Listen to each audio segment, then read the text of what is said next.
Walmart's Black and Unlimited platform is making it easier than ever to support Black-owned brands. When you go to walmart.com/Black and Unlimited, you'll not only get to shop products from Black-owned brands, but also learn about founders like Janelle Stevens of Camille Rose, which specializes in products for naturally curly hair. And there are many more awesome products that you have yet to discover. It's all easy to find with Walmart's Black and Unlimited platform. Join in on celebrating Black brands today and every day at Walmart. We are Black and Unlimited. Visit walmart.com/Black and Unlimited to discover more. That's walmart.com/Black and Unlimited.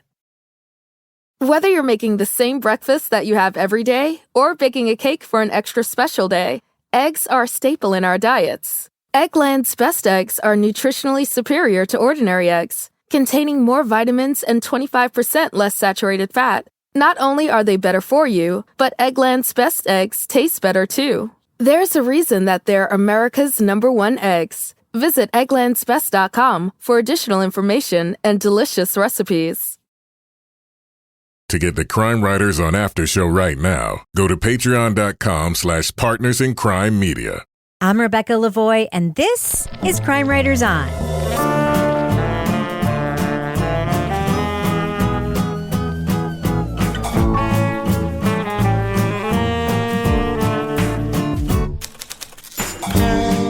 Crime Writers On is the original true crime review podcast that digs into true crime, pop culture, other podcasts. And on this episode, he went from being a mob prosecutor to a mayor to a mobbed-up mayor. It's just par for the course in Providence, Rhode Island. We'll look back at our review of a true crime classic podcast, Crimetown. Joining me to get that done and more is true crime author, TV journalist, and host of These Are Their Stories podcast, my husband and love of my life, Kevin Flynn. Hey, Kevin. Hello, Rebecca. All right, so this is obviously... So relaxing here in Crimetown, New Hampshire. This is obviously a Thursday Rewind podcast for the summer. Yes. What is coming up on Monday's brand new episode of Crime Writers On? We're going to be talking about the new series from Serial Productions in the New York Times. It's called The Retrievals. Yes, and that is about a subject that gets me all fired up, right? Women's pain. Yes, I'm telling you, man, if you had to go through anything like what we had to go through, we went to the doctor, you men, you'd be like, holy shit, what? You don't get pain relief for this? Holy shit, what? You mean you're supposed to get fentanyl instead of saline solution? They say to take an Advil before this appointment? Jeez. What? It's nuts. It's bananas. Anyway, I'm looking forward to that conversation. Well, that's because you women can handle it. Men can't, right? Babies. Babies, exactly. All right, so what are we going to hear in today's Crime Writers On Classic Rewind, Kevin? We're going all the way back to December 2016 to our review of Crimetown. Oh, my God, the most masculine podcast ever made. You asked me that it was the manliest podcast. I'll say that we did think at the time it was very format breaking. It was very new. And, the imitators have come along since then. But yes. I thought a lot of us were, at the very least, impressed by what it was trying to accomplish. And I was basically I remember thinking in this spate of this era, because this is Gimlet, right? Yes. Yeah. I'm they're definitely trying to capture a different audience here than the typical true crime audience, right? Yeah. All right, so let's listen to that review, shall we?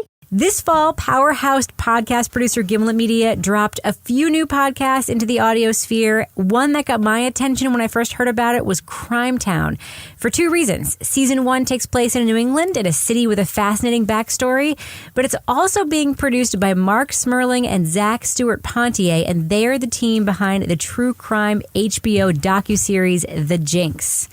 So, listeners, I'll give my usual spoiler trigger warning here, but with a caveat. I don't think this is a story that could actually be spoiled in particular, but if you want to stop right now, go back and listen to the 4 episodes of Crimetown that are out there and then come back to this podcast. Go for it, but I really don't think we can ruin it. I don't think we can ruin it, right? No, it's not a murder mystery or something. It's just a great story. All right. Yeah. Well, let's start with the thing that I think everyone is talking about this podcast. It sounds completely different from any podcast I have ever heard. Now, Laura, I'm going to start with you. What do you think about the production style of Crimetown? It took a little adjusting to. I have to say right off the bat that the theme song that they are playing, I love it. By awesome. The Goat or whatever. Yeah, it's awesome. Yeah, it's like, I feel like this is the podcast version of The Sopranos or something. I love it. But, you know, it's definitely, it's very sleek. It's very polished, you know, and I think we have so many. I mean, we're listening to new podcasts all the time for this podcast. And I think with so many out there that their production value can really make or break a podcast. I mean, you can have a podcast that has a great topic, but if their production isn't great, you're probably not going to listen if there's all these other stories out there. But this one almost to me feels like I'm listening to TV through a podcast. I'm not sure how I feel about the car revving up and driving at one point as they were going out on a hit or to find somebody that they were going to knock off or something. But for me, I really, you know, I like it. It took me a while to get into the pace of it. Like there's certain times when they're using music, I'm not sure, is this the end of the story? Or are we just having a little dramatic pause so we can think about something? But overall, it's very different to me in the style from any other podcast that we've listened to. It's almost like listening to like a stylized TV show that's made for like audio listening. Yeah, I think it's really game changing in that way. And I think I don't know. I think it might be ushering in a new era of production value that just hasn't existed before. Toby, what do you think of the storytelling style of Crimetown and the way they use sound and just the way the podcast is put together? I've got kind of mixed feelings. I think for the most part, it's good. I think as far as using like the sound effects, like this is the one podcast where I think it's kind of worked just because everything else is so slick that it doesn't seem really out of place. I think what it misses is that, I guess until now, like a lot of the true crime podcasts that we've been listening to, part of the charm has been this idea of a reporter and their producer and the sound person or whatever, but a small group of people, you know, addressing a crime or, you know, what have you. But it's like this small group and you're kind of following their story. Whereas in this one, it's just sort of mentally, I picture like a corporation behind the making of this. Right. I mean, it's so slick. The stuff that they've got, like the sound clips that they have are unbelievable. Like at first I was thinking this has got to be actors because it's so clear. So yeah, I mean, I like the podcast. It took me a little bit to get used to it.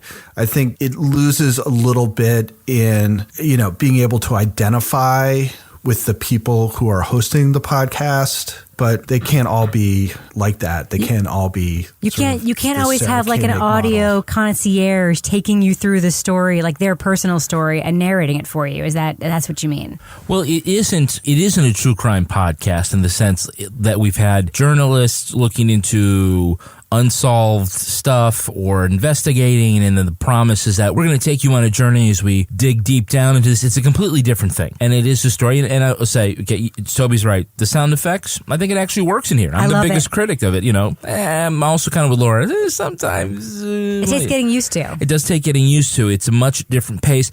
I tell you, I don't even know the name of the host. I listen to all. It doesn't pop into my head. It doesn't matter. It doesn't matter, right? Because that's not what it is. We're hearing a story. There's no mystery to this. It isn't like, did the mayor really do?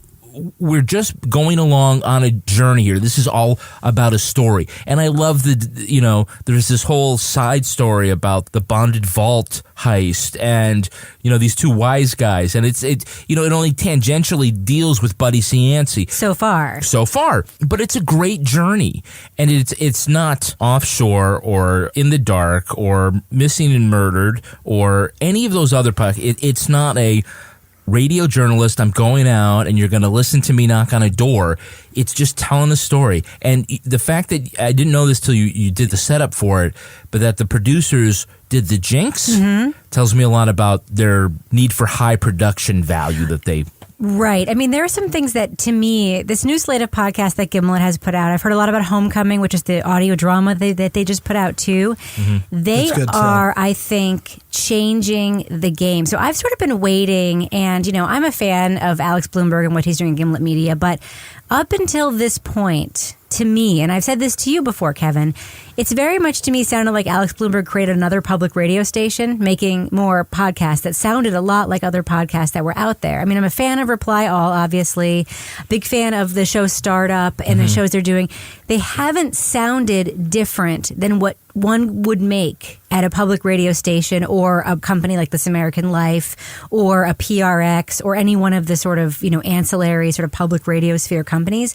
This show to me sounds like okay. This startup called Gimlet Media is doing something completely new, and they're doing a cinematic podcast. It is like the Goodfellas of podcasts. I think Gimlet wants to be the HBO of podcasts. Well, he said that before. Oh, he did? Oh, Alex shit. Bloomberg, Okay. Clearly you don't listen to Startup, but that was his plan when he created this company, was to become the HBO of podcasts. Well, then there you go. I don't feel like they've been bringing it until this show. They've made some very strong, very good shows that don't necessarily stick out in the way this one does. And that's why even the stuff that I'm not used to yet hearing, like that whole thing with the recreated phone call they did, I just appreciate the creativity and that it is so different from anything else that we've heard. So I do want to talk a little bit about the characters in the show.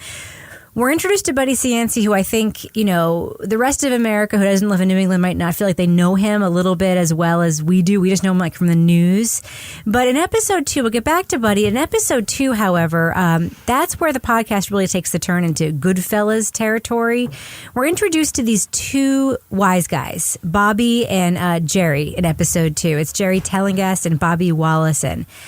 Jerry Tellingast, I hate but love but hate to say, is like my favorite character in the podcast. And Toby, I'd love to know your thoughts. We have a guy here who is a bad guy and yet is amazing. And by the same token, you can hear the guys making the podcast also equally charmed by him as they talk to him. Do you feel that same conflict I do at how likable you find this guy, Jerry Tellingast, this wise guy? I don't really find him that likable. I think the danger with this podcast is that there's such a sort of popular culture view of wise guys, and I think a lot of it's Scorsese movies, but there's a certain expectation you have, and you've seen movies in which they have been, even if they're not like the sort of like unambiguous heroes, but the centerpieces of these movies, and they talk in a very colorful way and things like that.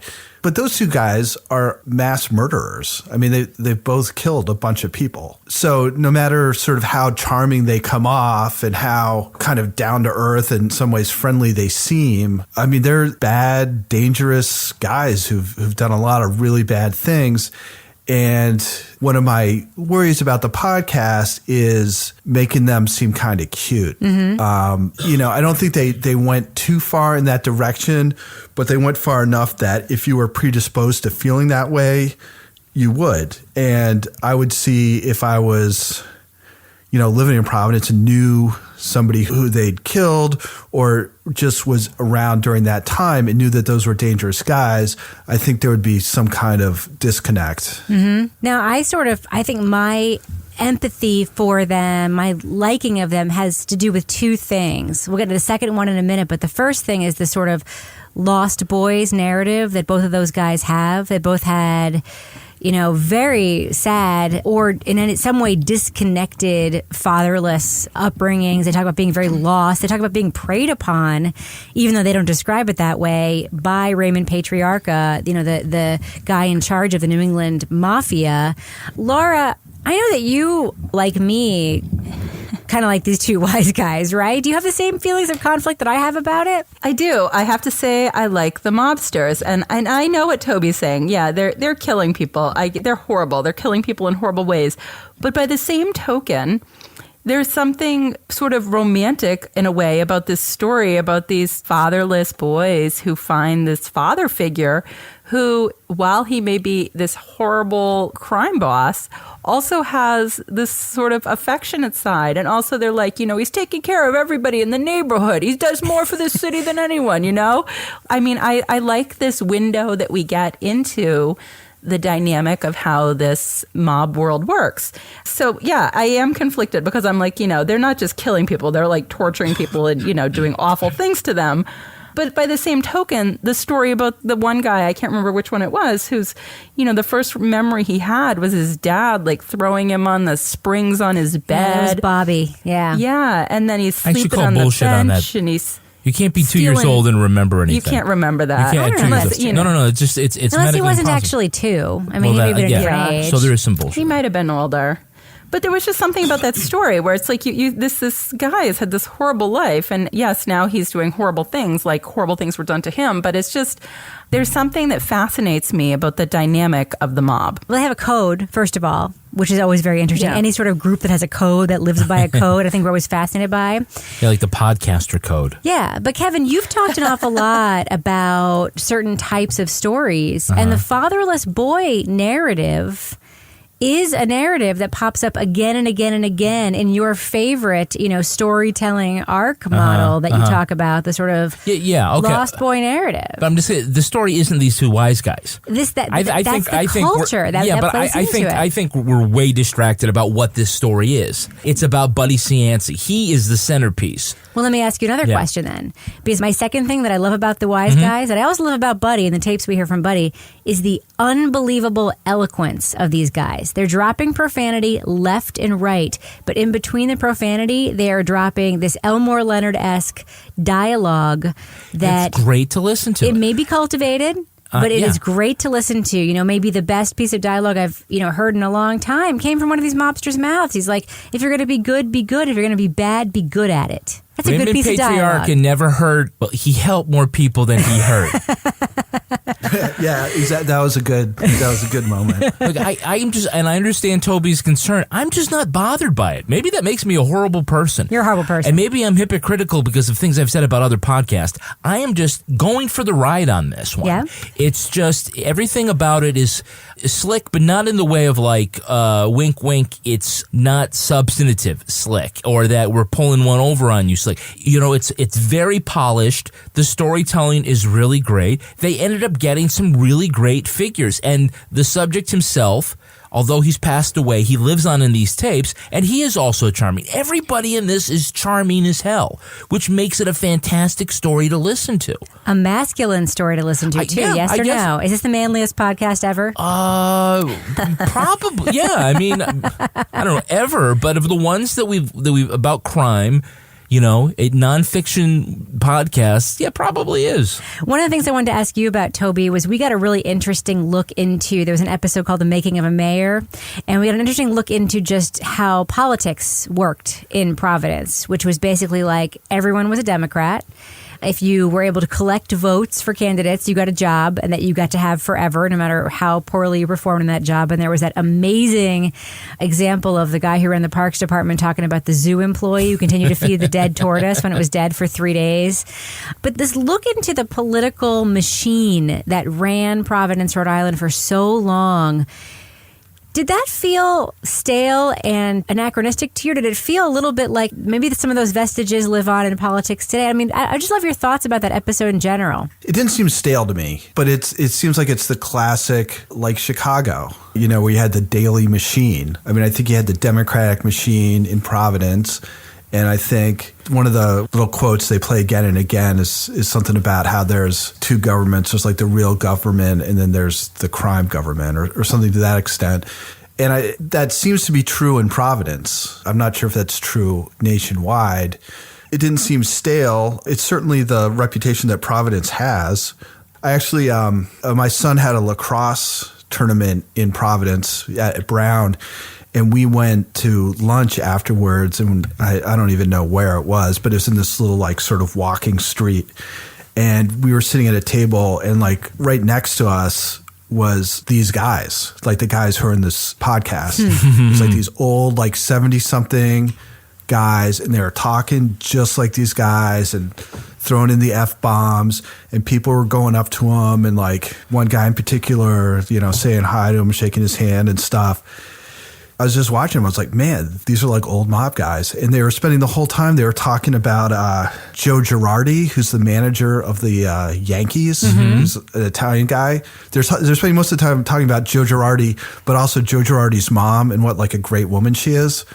So it was definitely say hi to your like that's mother one of the for things me. I was thinking about when I was listening to this is I was like, I have limited experience in Providence. but this totally nails it. It gives a good sense, I think, of what that city's like. I think one of my favorite moments in the podcast was when we heard the Republican convention speech from Buddy Cianci in 1976, I guess, right? 76, when yeah. He says, I am not Italian. I'm Italio-American. Italo-American. Italo-American. Let me tell you something. Italo-American. I'm Italian. I have never heard the expression Italo-American Well, except for in this podcast. How about Gyno-American? So, Laura, we talked about the fact that this podcast breaks format, at least for us. There's no reporter sort of guiding us through the story, digging in that we then develop a personal relationship with. Do you miss that? Or do you think this podcast can stand on its own without that and just be its own thing and be brand new? I think it can stand on its own. It's such a different format. It's such a different type of podcast that I don't really need that. So I would love your thoughts. Are you going to continue listening to Crimetown? I'd just love your sort of wrap-up thoughts on it. Thumbs up, thumbs down, thumbs sideways, and why? And are you going to continue to listen? Yeah, thumbs up. You know, I actually, one side of my family is from the Providence area. So Ooh, I knew it. definitely... Oh, which side? Yeah, Explains so much. Well, Nan, my beloved Nan, who's 99. The dark side. Yeah, very feisty. Well, she was like the first woman president of the East Providence Citizens League or something. So, What the hell was that? yeah. You have to get some Buddy Cianci stories from her. Supposedly it was the Prince of Providence. They all call, the Prince of Providence. You know, all the aunties talk about him. So I am definitely going to keep listening because this reminds me of a show that I used to love. It's different, but did you guys ever watch City Confidential on A&E? Oh my God. Yeah. A&E. Yeah. That was I do remember that show. And would take a murder case, but it would examine the culture of the city where the murder took place. And it was just, and I loved that show. It was really interesting. I always love learning about different cities when I go places. So I'm definitely going to keep listening. Toby, are you still in with Crimetown? Are you going to continue listening? I'd love your thoughts on the show in general. Yeah, no, I give it a thumbs up. I realize that I'm supposed to be cynical, but I've given thumbs up to the last 6 or 7 shows. It seems like any of these episodes could stand alone. I think you could listen to episode number 3 without having listened to episode 1 and 2 and still be able to orient yourself and get something out of it, which is a little different than all the other ones we listened to, which are really, you sort of need to listen to them in order. Right. But yeah, I mean, I think it's really good. So, Kevin, I didn't ask you, the formula so far for podcasts has been, we get a crime, we don't know anything about it.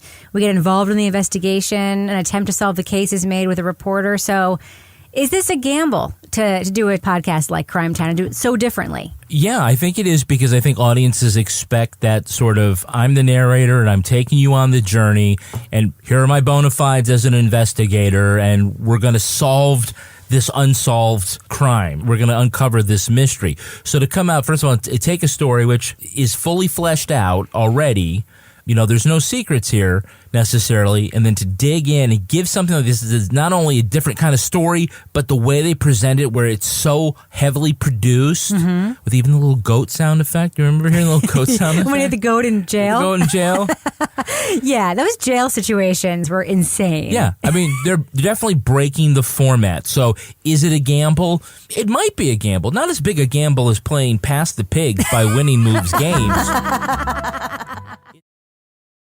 Walmart's Black and Unlimited platform is making it easier than ever to support Black-owned brands. When you go to walmart.com/Black and Unlimited, you'll not only get to shop products from Black-owned brands, but also learn about founders like Janelle Stevens of Camille Rose, which specializes in products for naturally curly hair. And there are many more awesome products that you have yet to discover. It's all easy to find with Walmart's Black and Unlimited platform. Join in on celebrating Black brands today and every day at Walmart. We are Black and Unlimited. Visit walmart.com/Black and Unlimited to discover more. That's walmart.com/Black and Unlimited. I want people to understand this ordeal. It's taken a toll on both of us. Casey Anthony's parents respond after 15 years of allegations. I've gotten blamed for something I didn't do, and it tears me up inside. This can change our life. This is serious. This is their final response. The test is about to begin. Please remain still. Casey Anthony's parents, the lie detector test. Watch now, only on A&E. And watch next day on the A&E app. Whether you're making the same breakfast that you have every day or baking a cake for an extra special day, eggs are a staple in our diets. Eggland's best eggs are nutritionally superior to ordinary eggs, containing more vitamins and 25% less saturated fat. Not only are they better for you, but Eggland's best eggs taste better too. There's a reason that they're America's #1 eggs. Visit egglandsbest.com for additional information and delicious recipes.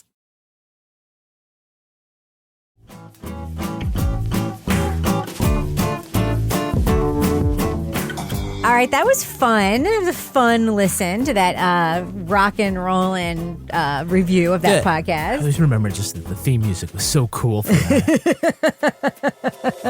It's way better than all the Wondery rock and roll soundtracks. Blues, country blues kind of, Yeah, they've sort of gotten away from that. Remember all the hands on the covers of all their podcasts? Yeah. Anyway, so all right. Crimetown stayed with Gimlet, and then Marc did Crooked City. That's right. Which is basically like the ABC after school special and the CBS school break special. That's it's right. very much the same thing. Yeah, he basically took his reporting and rebranded it. Yeah, it just really didn't change the name all that much. Exactly. All right, but what was funny was the last season that he did something was about a town that was actually known as Crimetown, but that actually couldn't be the name of the podcast, remember? That's right.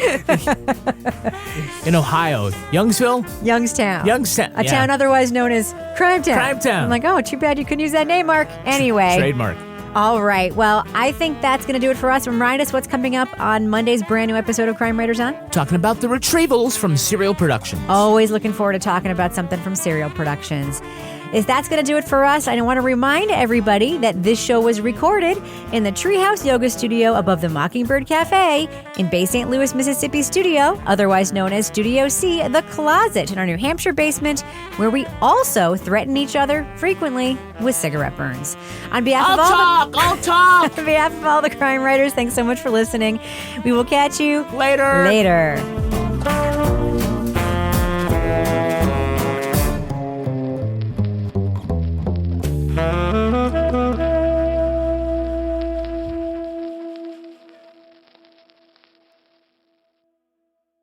Walmart's Black and Unlimited platform is making it easier than ever to support Black-owned brands. When you go to walmart.com/Black and Unlimited, you'll not only get to shop products from Black-owned brands, but also learn about founders like Janelle Stevens of Camille Rose, which specializes in products for naturally curly hair. And there are many more awesome products that you have yet to discover. It's all easy to find with Walmart's Black and Unlimited platform. Join in on celebrating Black brands today and every day at Walmart. We are Black and Unlimited. Visit walmart.com/Black and Unlimited to discover more. That's walmart.com/Black and Unlimited.